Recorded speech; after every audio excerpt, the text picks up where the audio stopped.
Okay, so an update on the CARB situation. We're trying to get my Subaru Brat EJ22 swap legalized.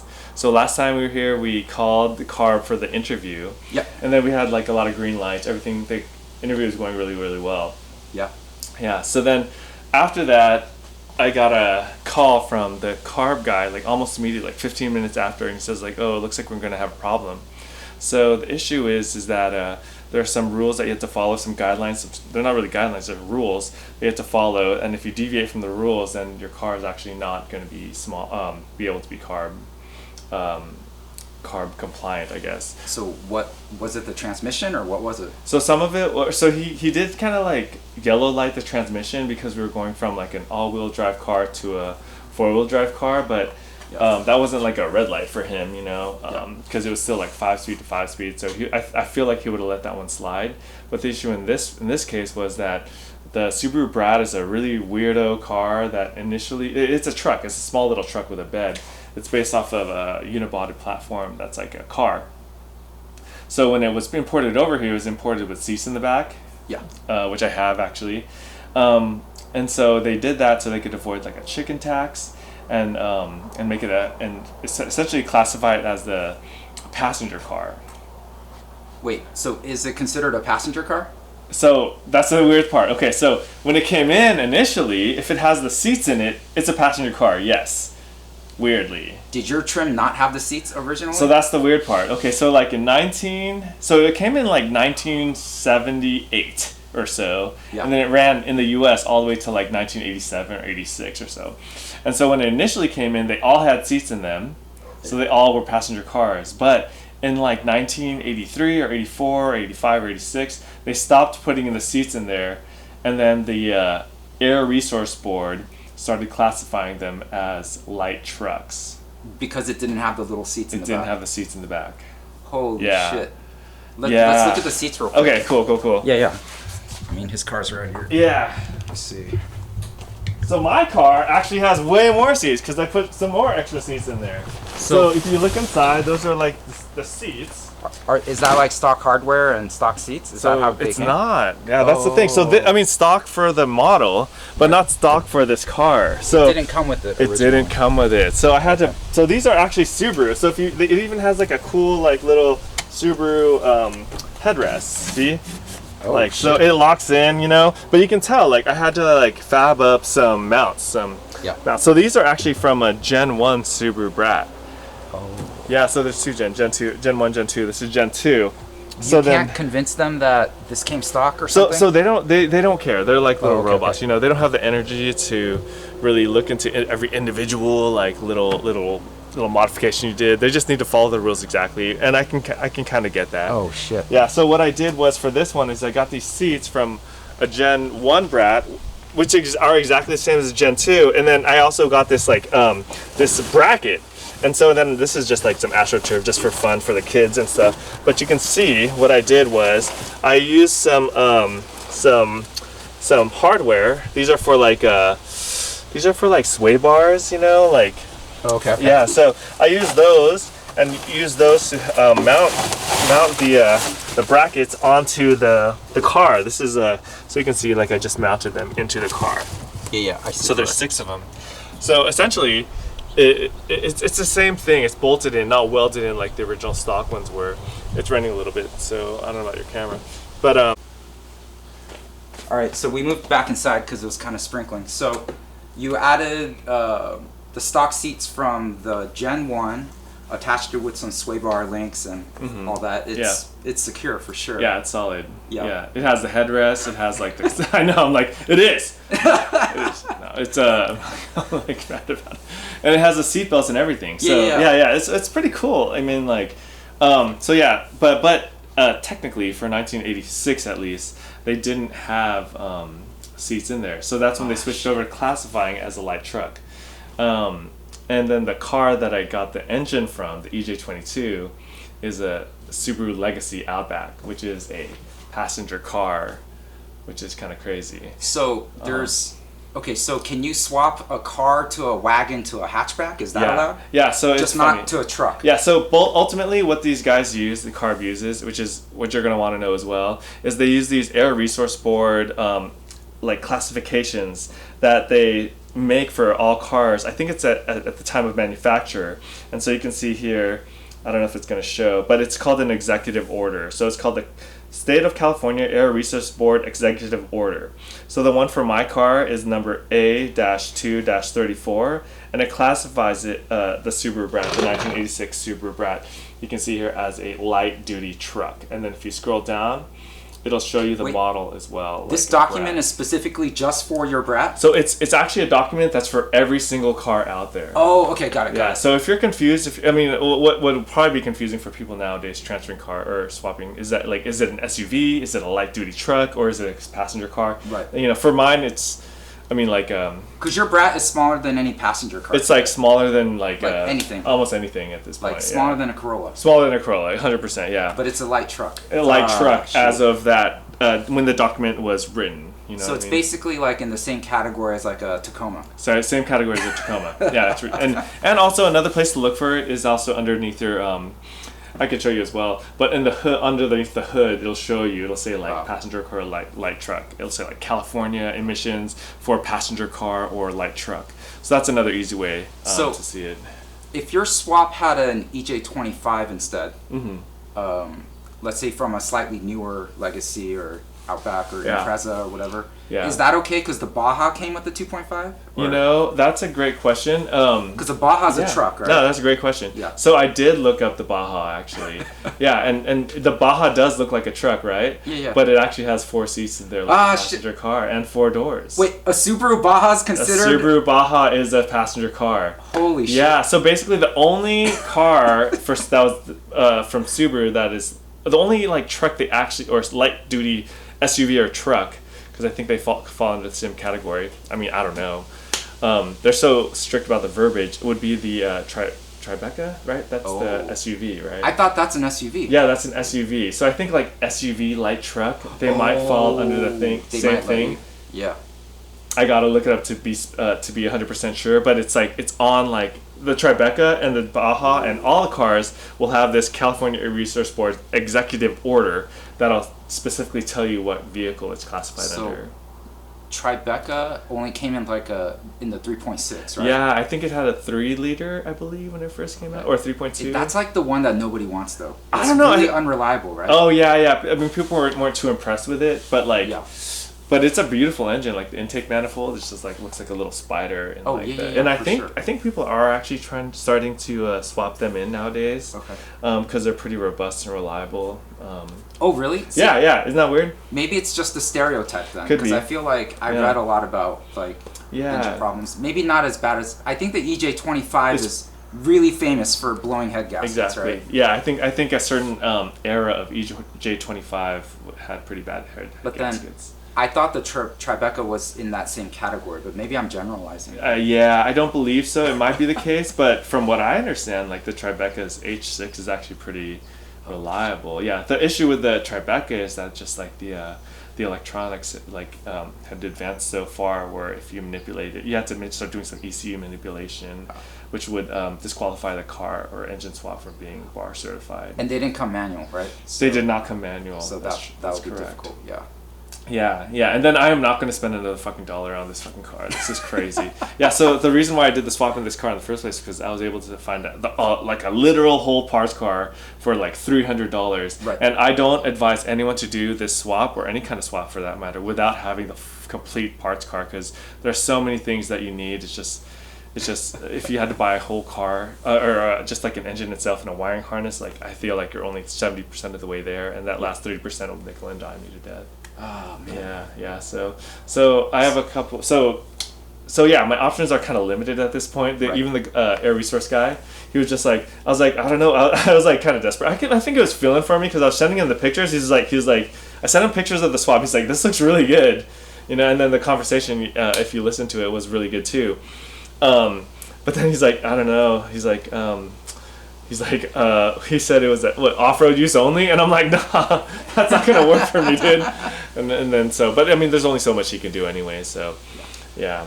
You could off-road use only, Mhm. like just do and just drive it around until you get pulled over.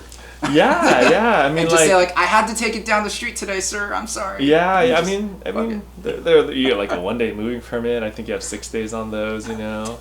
Yeah, you just say you're driving it to a place or something. I don't know if you still have to keep it insured. You probably do, you know. But I mean, it's not like I was driving it around a lot anyway. You know what I mean? Right. It's just more fun to wrench on. Yeah. You know. So the other option is like so for the E81 chassis, they're all basically the same. You know. So ironically, right? So then like the Subaru GL or Legacy, and also like the coupe version or the RX. These are like super duper old 80s Subarus. They all pretty much have the same engine in there. So, but they weren't considered light trucks. They weren't considered light so trucks. You're fucked anyways on those, right? No, I would not be. You need one to swap it in. So that would be the option. Okay. And then ironically, so we need to get another car. We got to get another car to drop the. That's like basically the only option. Oh, and ironically, we could get a Subaru Brat. It would just have to be in 1981 or 1982, because if you look at the executive order, the California Air Resource Board executive order, they are fucking light truck, or they are fucking passenger cars. Until then, right? Yeah, so it's insane. It's kind of crazy. Are you willing to put in that time on another Brat? You know, the hard part is really just the swap itself. You know, like these cars are pretty easy overall to they're like if you had to work on a car, like I feel like this kind of car is not something you want to work on. It'd be like something from the 80s or early 90s. They're actually manageable. There's only they're not like overcomplicated. So would I want to do it? I mean, like, I wouldn't mind. I like tinkering around. I don't really care too much. Yeah. Well, I think this kind of like brings you to this place in middle age. Like, you wouldn't be doing this in your 20s, probably not. No. Because you're too busy with shit in your career and all that. Yeah. But then, I find in middle age, we're not so much looking for things that are worth doing. Mm-hmm. Worth totally. doing as in like monetarily. Right, like if it's not bringing value to your life, well, then we're at a place where like, well, what brings value to me? I don't care for money at this point. Totally. I don't care for I'm not looking for status or to look cool. I just want to do something I want to do, right? Yeah. I feel like with the working on the cars and all this like custom work that you're doing, it's just like the satisfaction is like in all the little battles. Like, oh, how do I get this to work? Oh, I got it to work. You know what I mean? And like the beauty about these old cars is like these cars are being fixed in like fucking Indonesia and Thailand and Philippines. Like those dudes aren't like high tech. You know what I mean? So you can do some crazy ass stuff with just hand tools, and you can get a huge sense of satisfaction out of it. You know? So I don't know if you could do that with like a Lambo or you know. Yeah. But you won't look as cool. You won't get as many girls. I'm not worried about looking cool. I never had that problem like day one, I don't think. He hasn't worried about it because he has the guns. He's like, I'm so. You don't need to look cool when you got these guns. I don't need to look good. Nah, I'm not really trying to impress anyone. You know what? Like, this action, the only people this is going to impress are like dudes like us. You know, like if I saw another dude, I'd fucking chat him up and stuff. You know. It's great though. I mean, I think it's just finding that connection with whatever it is you're into. Mm-hmm. I think that's so important rather than just like picking something because everybody else would pick it. Totally. Like, if you went out and bought a new like red 911, you'd be just like another one of those guys. Oh with the 911. Yeah. You probably wouldn't enjoy it very much. Totally. Yeah. It would be fast, but I mean, like you'd be doing it for somebody else, really, right? Because that's not really. I mean, like that's like generalizing. Because I'm sure some 911 dudes are like super duper. Oh, like, totally. You know what I mean? But like, it's a different type of person who like really like gets nitty gritty into like a watch or like a car, like a weirdo car. You know what I mean? Like you know, and it's just a different kind of vibe, I guess. Yeah. Well, it's kind of like, you know, talking to random guys about cars every once in a while. They'll be like, why don't you buy one of XYZ? And it's like they're just picking some sort of random thing they heard from somebody else. Yeah. Like, oh, this is a fun car. Yeah. Therefore, everybody should drive this car. And it's like, I don't know. yeah. This is cool, so get it. It's cool, but like not really understanding the full story behind it, or like.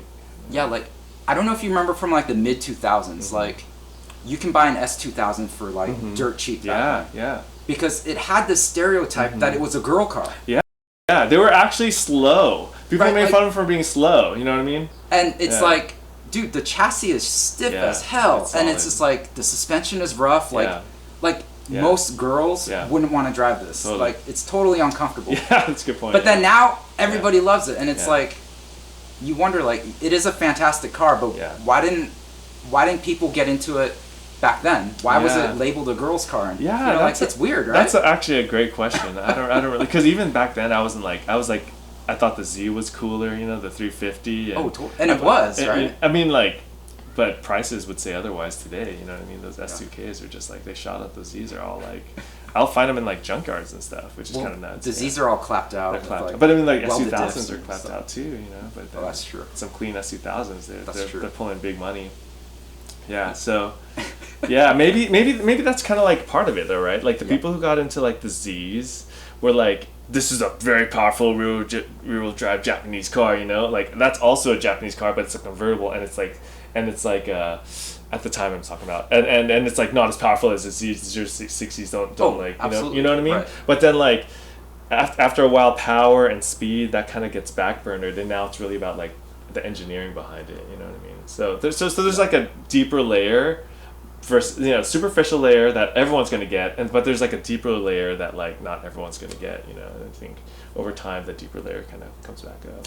Well, because I had an S2000 for a while back then, dope. and it's like it's just hard to describe some of the intangibles, right? Yeah, like, totally. The way the shifter feels, the way the transmission is so solid, like Yeah. I don't have to think while I'm driving it. That was the best part. Yeah. Because I think I was telling you in the RX-8, it drives great. I love it, but it's like 85% of the enjoyment I get out of an S2000. Because I'm thinking about it while I'm driving, like I need to slip the clutch a lot more than I'm used to in other cars, and that bothers me. Yeah. But then in the S2000 felt really instinctual, kind of like if you have like an older E46 3 Series. Ultimate driving machine.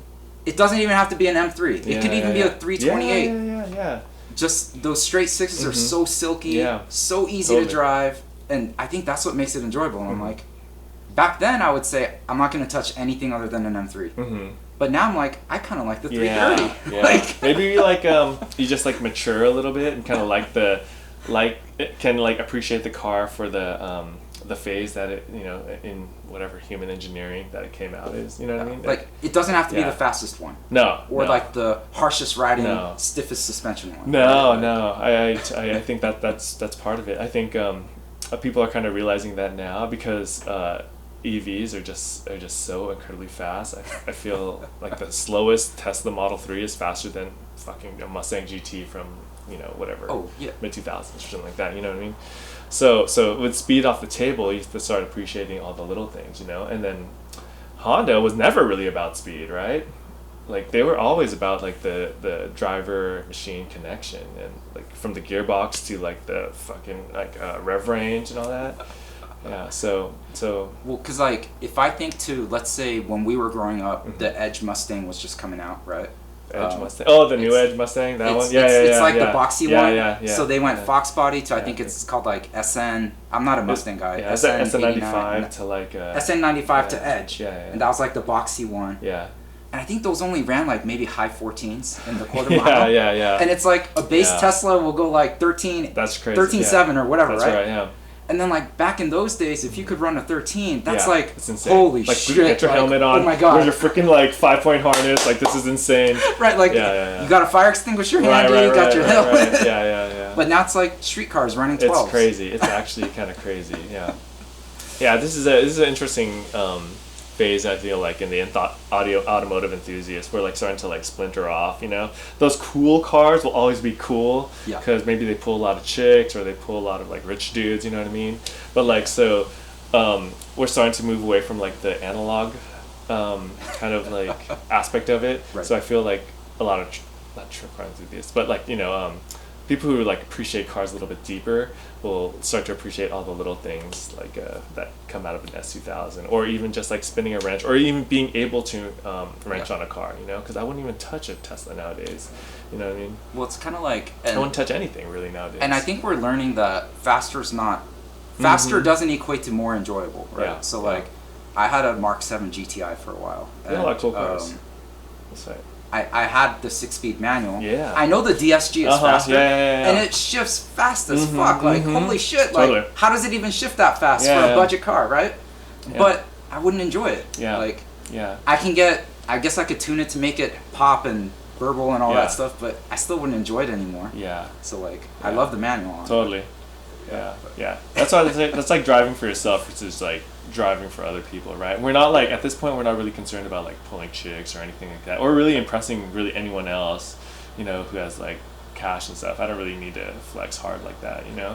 So yeah, you start to like look at the nuances a little bit more. Yeah. And I think that's kind of what we're shooting for. No, I think that's great. I mean it's never ever like.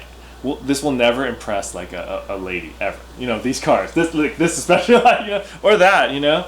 Never. Well, I mean, with those guns, that's how you get the guns. You can't keep your wife off you. No. Ironically, this helps tone it down a little. Does bit, not guys. impress at all. Zero for my wife. Yeah, trust me. No, I'm just kidding. Yeah.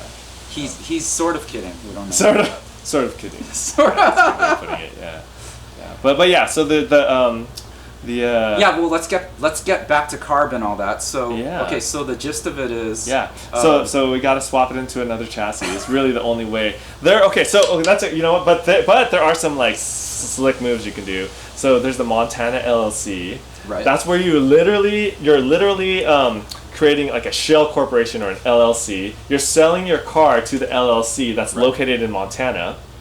And then you pay registration in Montana. You only do it one time for the life of the car. Right. But you can register as many cars to your LLC as possible. But if you do that, you need to buy like 10 cars to make it, you know. Yeah, you know Let's get our money's worth out of it, man. Let's buy like 20 cars. To be honest with you, it wouldn't take a lot to get your money's worth, right? Because the registration in Montana is like the whole process is like a G. Basically, to get your LLC set up is like $300, and it's $700 to register a car to Montana, right? That's like a G. But to register like any car in California is like $200 now, right? So 5 years in, and then you're already like you meet your because it's a lifetime registration. It's a lifetime registration. Okay. Yeah. For your ownership, it's a lifetime. Totally. So you own your car for like more than 5 years, and you already paid off the cost of the the LLC versus California.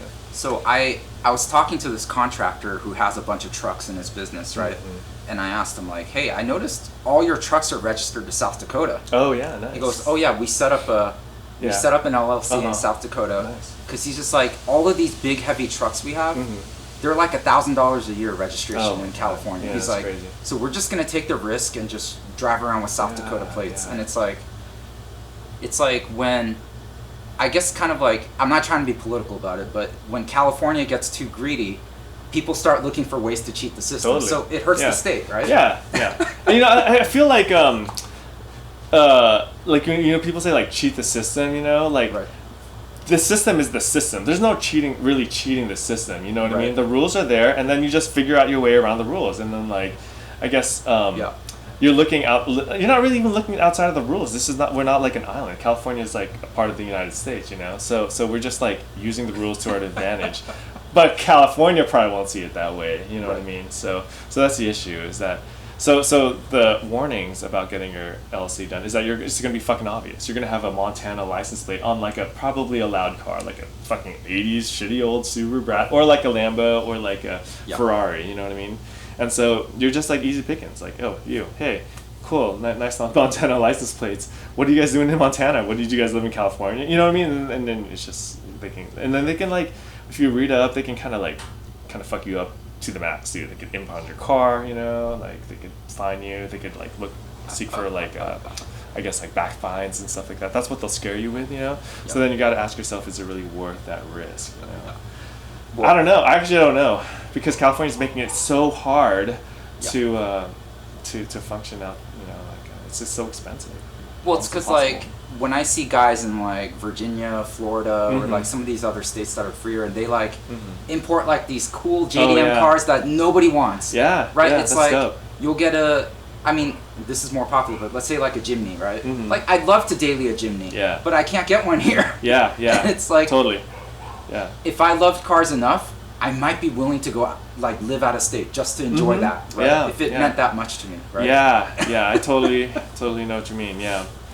There are parts of California where smog is not like emissions testing isn't done like Yeah. on a biannual basis, So for example, Amador County and some other places, and I did even look into like getting a mailbox in those areas. Right. And then I talked to the mailbox people, and then they said like, yeah, some people do this. They use the mailbox for DMV, right? But if you look a little bit closer, they make a stipulation. There's like place where you get your DMV mail mailed to, and then there's also your mailing or your address of residence. Right. So then like, the rule is that your car has to answer to your address of residence. So if they are able to differentiate from the two, then they could potentially like tag you. Yeah, I remember like a number of years back, I had a friend tell me like, their homies with a bunch of drift cars and stuff. Mm-hmm. They have a friend that lives way north, way past Santa Rosa, Okay. like way out in the middle of nowhere, and that's a non-smog area. So Mhm. that is their personal address. Oh, okay, And cool. then so that's Yeah. where they register all their cars. So Uh-huh. there'll be like 50 cars registered to one house. Yeah. Right? Yeah, I've heard of these stories too. And it works because Mhm. like if you have like 10 junky cars, Yeah. you don't want to smog them every Yeah. 2 years. It's just a lot of work, Yeah, right? yeah, So. totally. Yeah, but then like the DMV is not getting less sophisticated in its ability to like screen for Absolutely. people. You know Absolutely. what I mean? So I mean everything's done by computer. So if they wanted to like screen for 50 cars or anything more than 20 cars registered to a single address, it'd red flag like so easily. You know what I mean? Yeah. So I don't know if they really have the manpower or like the need to do that or want to do that, Yeah. but it's something they could potentially do. So I mean, like riding dirty, you don't want to do it if possible, but like It's like these guys that are saying Yeah. like they put up their car for sale and go, I just hot smogged it. It's like, are you asking for somebody to come get you? Like, yeah. I saw an ad once on Facebook Marketplace. Uh-huh. I don't know if you've seen this. That'll say like they're advertising hot smogs, Totally, right? yeah, 100%. Or like fake registrations. Uh-huh. And then like I messaged the lady and I Oh, was you just did? like, hey, not that I need one right now, but I'm like, so you can register my car for me? She's like, yeah. And I'm like, okay, so how does it work? And she's like, give me $300. And I was like, and I thought, okay, she might actually hot smog it and register for me, or she she'll might just report your fucking ass. report me, or just take my money. Oh right? yeah, one of those two. Yeah, like so what do you think is most likely to happen? I think most likely she just takes your money, because Yeah. she's. I don't even know if it's a she, but Yeah. so she wouldn't be willing to commit a felony for $300. I think. Is there like a cutoff, like $301, and it's like a fucking crazy, like it's like. Maybe you need to charge more. Be like, no, it'll be a G. Uh-huh. And they're like, oh, this guy's expensive. He must be That's actually legit. like some lawyer shit. That's too. Yeah, that's tight. Yeah. But yeah. But then okay, so you get your hot smog, right? Like, Yeah. which I've never done. So then you get your hot smog, right? He's never done. And then but then 2 years later you got to figure it out again. Like every fucking 2 years for the life of the car. That's crazy, right? Well, that's because you think ahead quite a bit. I think most people are just trying to survive today. Yeah. They're like, fuck this. I just need this out of my hair today. Yeah. Right. Yeah. So hot smog, buys you 2 years. Montana buys you a lifetime of registration, but like how long is that going to last for? Or there's just so many unknowables for the lifetime of the car, right? And then what kind of legal repercussions could come about that, Yeah. And then for me, I mean, for some people, they have to get their registration done as soon as possible, right? And then they need their smog done as soon as possible, you know what I mean? Or they have to put the car on non-op. Yeah. So for some people, there is a way. How are we doing on time? We're good. Okay. There is a way to extend the smog date out a year. Okay, I've read about this and I've heard some people do this. So what you could potentially do is, so say you're a California guy and you have a California car, but your car is in, I don't know, Vermont or something like that. Why Vermont? Texas. And then so the smog is due and you want to pay your registration. So you say, tell DMV hey DMV, I want to register my car. Registration is due, but I can't physically get a smog because my aunt is borrowing my car in Texas. You know what I mean? Yeah. Okay. So what do we do here? And then they'll give you a little form. It's called the out of state 1 year smog exemption or out of state smog exemption. Nice. Basically, unless you pay for 1 year of registration, you get your little sticker. But the next time, and you don't have to get your car smogged. But next year, when you have to register your car again, then you have to get it smogged. Yeah. So You know, like you'll hot smog for 2 years, or you can get a free one Yeah. for 1 year. You know what I mean? Yeah, if your car's not in the state, which it isn't, right? Yeah. Yeah. So interesting. that it just buys you a little time, really.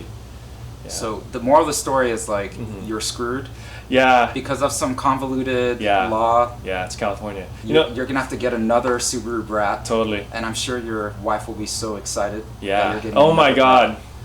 Yeah, she's gonna love it. Does yeah. she know you're gonna get another Brat? I mean, like, whatever, you know, dude.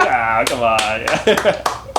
You know, but also like maybe I'll make like a little 2-door like hatch or something like that. You know, I don't know. The '80s Subaru hatches I know, look like fucking shit. the Like, Brat is like the apex of weirdness in the '80s for Yeah. Subaru, right? Like the other cars just look like shit, I know, right? Like, I know. what is the other one? The Justy or? Oh, the Justy, yeah, it'd be something Terrible. like that. I know, Oh, I know, God. I know. At that point, you Yeah. might as well just set everything on fire. Fuck it. You know, or sell it to a guy who lives in like fucking whatever. I do see that sometimes where guys will say like can't smog it, Yeah. only selling to out of state. Yeah. And like, even if they're niche, someone might want it Yeah, somewhere no, I else. think if you're like niche enough and your build is clean enough, Yeah. I mean, like that's a win for whoever's buying it. You know what I mean? Like I think Yeah. is Washington more relaxed? I feel like Washington, I see weird stuff. Is Sometimes. it Washington? I heard Oregon too. Like Oregon, maybe, everywhere. yeah. And then like some counties outside of Las Vegas and Nevada, I think they're pretty lax. You know what I mean? Interesting. And then Because I thought Nevada was pretty strict on smog. And I stuff, think it's too. only certain counties, like Las Wow. Vegas City or the city itself. You know, because I have some relatives in Vegas, and I was like, maybe that's an option. But then, Yeah. and then also Vermont. I have a sister who lives in Virginia, right? And so Virginia's super easy. Virginia's super easy, except for the county that my sister lives in. Oh. Yeah, Is so she near DC or something? she's like near Henderson. I don't know what that Oh, is, but okay. it's like the only one apparently that needs smog. Nice. Yeah, it's awesome. Well, if she needs smog, then there's a chance that it'll kind of go out. But I thought Virginia's pretty redneck, which is a big. It's like Yeah. it's like really good to be in a redneck area when Yeah, you don't yeah. want to smog. I feel. Yeah, 'Cause yeah. people will fight back on that. Yeah, I They'll mean, go like, crazy. I mean, over that. why would they pick on those guys anyway? You know what I mean? Like, why are they picking on us? I don't understand. Like, California, you don't want the money? Like people have to reach out to Montana? Like, I don't know. Right. Like I think in your case you're trying to do everything the right way. Totally. Obviously, I mean California has those rules because some knucklehead was doing something Probably. so stupid. They were like, "F it, we're just Yeah. gonna stop everybody." Yeah. And there's like Yeah. 3 people in the world that are trying to do what you're doing, Yeah. maybe in California, right? Oh yeah, we should talk about like a minute on Leno's Law and all that stuff, right? Oh, So yeah, go this ahead. car is actually a 1972. So you may hear people say that like, oh, you know, if your car is over like 40 years or 25 years, then your car is going to be smog exempt. Why don't you just wait until it's a certain age, right? Right. So there was a rolling smog exemption for cars that were 25 years or older up until like the 90s or so. And Yeah. so it stopped at 1975. Yeah. So if your car's in 1976, you have to get it smogged. Yeah. If it's a 1975, then you're good to go. So 1972, good to go. You still have to follow emissions compliance, Yeah. but you're not going to have to get it tested. So you can see, this is all stock. I These are know. all stock coil-on plugs with a fuel rail and an EGR delete. Stock, all stock. Yeah. Stock EGR delete. Yeah. I'm sure your wife comes down here at night and Oh this my just God. turns her on When so she bad. sees this, she's like, holy "Oh my shit. God, I'm ready to go." Let's make a baby. Is he awake? Oh, he'll be up. She loves it. But yeah, so you and people will say like, hey, in 25 years your car can be Right. registered as a classic, right? Right. But that's not the case. 1975, that's the date. Anything 75 and older, you're good to go, right?